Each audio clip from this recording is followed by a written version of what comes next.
Welcome back. Let's continue with the Otis Williams, The Temptations book. So where we just left off, or where we left off last time, is Al Bryant got his ass put out the group. Finally, he should have been put out the group when he hit Paul in the face with a bit bottle. What was he thinking? I would have sued him. Well, did they sue back then? This is 60 years ago. Damn.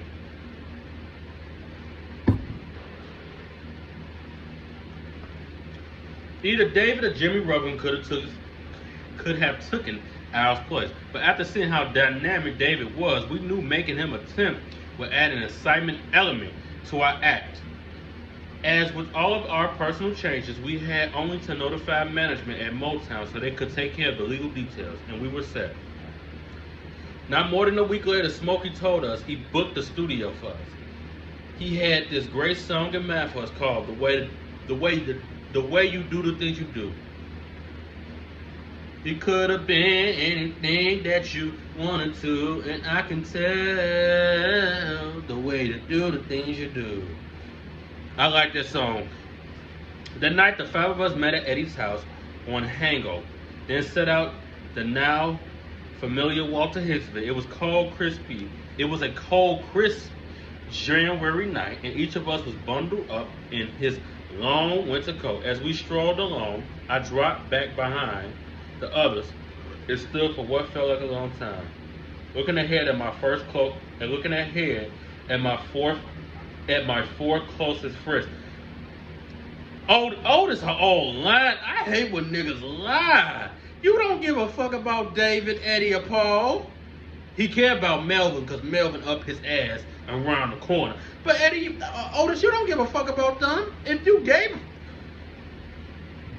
that's why I don't like Otis. I don't like the real Otis Williams, and I ain't like the man, whoever his name, that played him in the movie.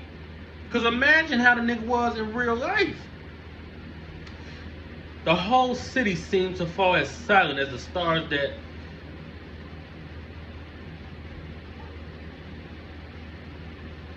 illuminated the silvery sidewalk. I didn't even hear their footsteps as they walked away. Suddenly, I felt overcome by a sense of purpose and the realization that it wasn't going to be just any group or just a career for me, but a life. After all the turmoil and disappointment, we wanted to make the Temptations into something bigger than all of us. It was in God's hands. We finally broke out in early 1964 with The Way You Do the Things You Do, a tune Smokey wrote with Bobby Rogers while they were driving on the Pennsylvania Turnpike. The first time we heard the song, we loved it. The melody swing and the lyrics had a lot of charm. They were silly in a way, talking about a girl you love as a candle, as a handle, a school book, a cold crib, a broom, a perfume, but typically of smoking, he made it work. Paul's son lead on the flip. Just let me know. That's when they had records. They still got records. But don't nobody buy no albums and CDs no more. It's all streaming. But they still release, artists today still release albums. I don't know why. Maybe if they have a record label, I guess the record label released the album. I don't know. The Way got a good response whenever we did it live, so our hopes were up. We knew from past experience that even the best tracks didn't always click. Bringing in David was probably the best decision we made, but it wasn't all that smooth. In the beginning, it was David and I who hung together. We had many wonderful times because David was a lively, funny guy. We walked all over the place, and David, who was known around then for always carrying a knife, would throw his knife in trees along the sidewalk or break into flips and cartwheels. That's before David started using cocaine. We're going to blame Ike Turner for that. We're going to blame. As long as I knew David, he was always a very complex guy, very intense about things. I suppose a lot of it might be related to how he was raised. When we first met in 1959, he was with Eddie Bush, who I believe was his foster father. And David was known back then as Little David Bush. He was recording then. We didn't talk about it much. But from a little bit I learned, it sounded like the Ruffins had came from a rough beginning. Now, from what I know, they have this. The behind, I watched the behind the music. David Ruffin. David Ruffin mama died, and his daddy was a preacher, and his daddy was very abusive towards him. He was originally from a little town called Wynot, Mississippi, but not until the 1982 reunion tour. He always told us that he was from the Mennonites. As badly as we wanted David in the group, the idea that he had been a solo artist played on our minds a little. When I finally asked David to join, I said, "Listen, David, we're not playing around. I'm serious. We need somebody who's going to stick with it." He assured me that he would, and I was satisfied. Although David was replacing Al Brown, the structure of the Temptations was going to remain five guys, any one of which could take lead, with most leads split among Paul, Eddie, and David. Yeah, where's it don't say you didn't split in the league.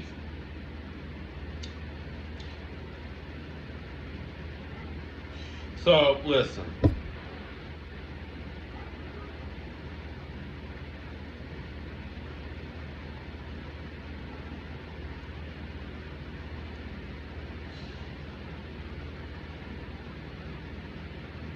We kept repeating.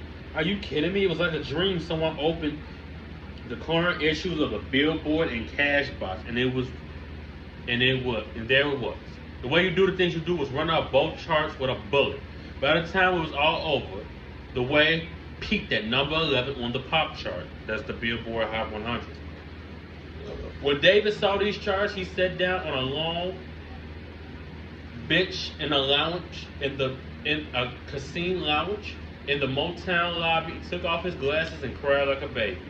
At last, he said, anyways, tears running down his face. At last, I have been trying to get in the charts, and at last, I'm in the charts.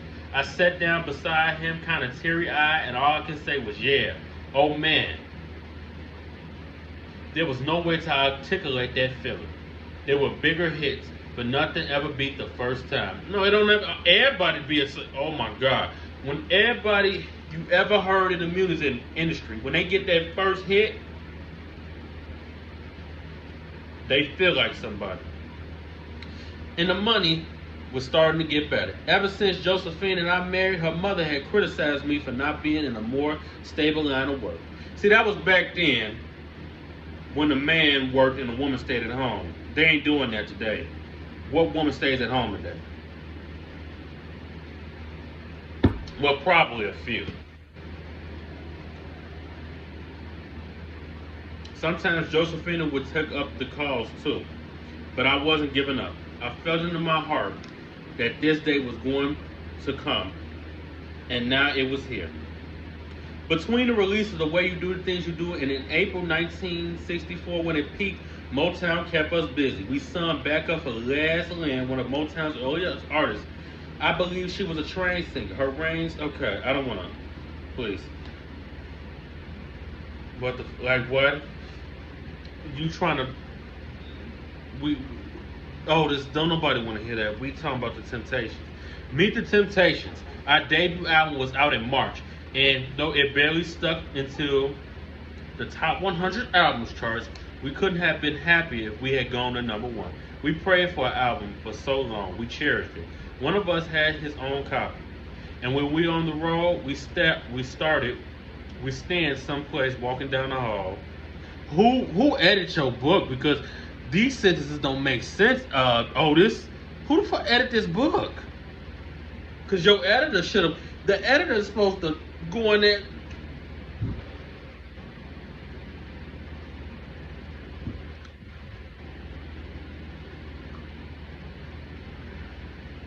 Anyways, we would be walking down the hall, stand someplace. In those days, albums weren't the main source of record sales like singles. So having an album out then really meant something. That you had a hit and you were on the rise. So now, mind you, they're good, right?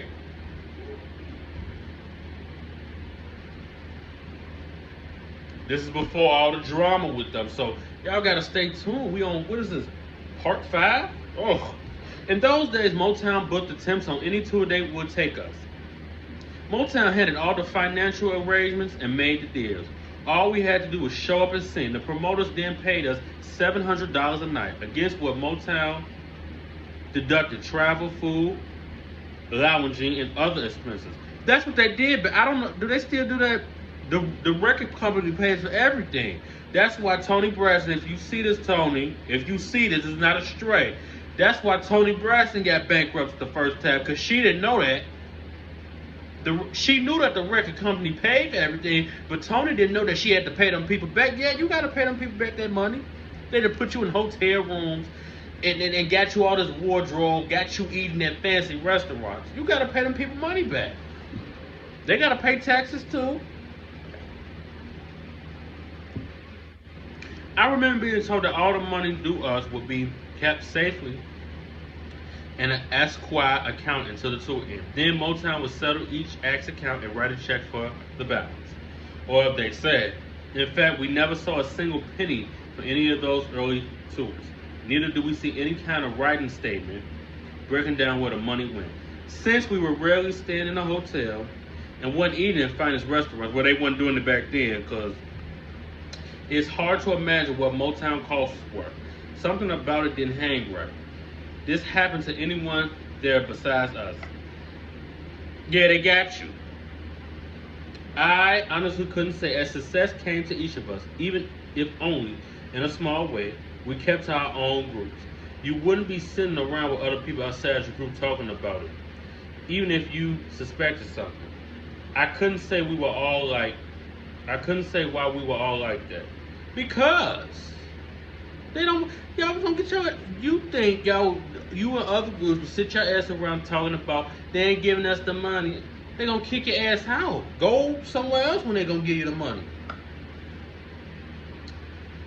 Countless times, acts who were signed to smaller and less organized R&B labels or bigger, less friendly major companies told us how lucky we were and how they wish Motown would sign them. Sure.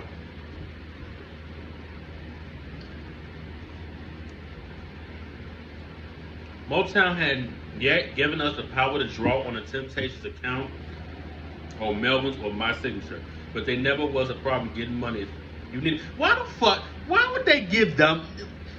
Don't nobody want you him.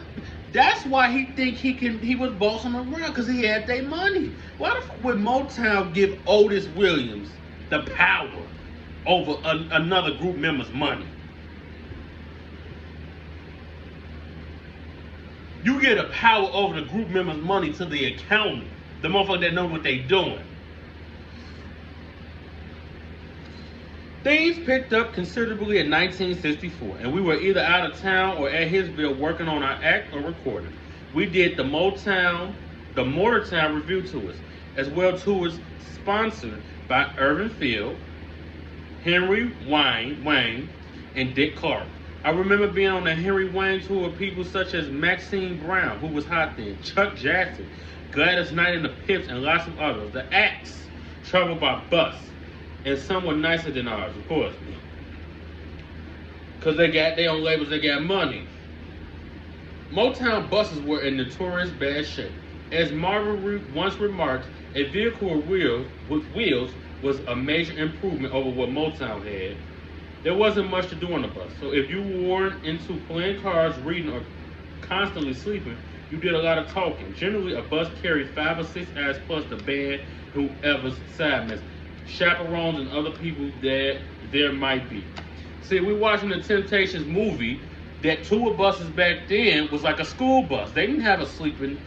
Nowadays, you sleep on a tour bus because they don't got time to be putting y'all in and out of hotels every 2 days. We gotta save the money, like we spend the money.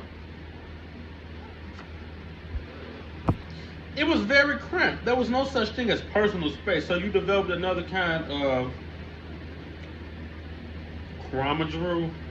These tours averaged 30 days each, and they weren't as strategically planned as they might have been. You might close a show in one town and have to drive 600 or 700 miles to the next show the next day. There were days and days where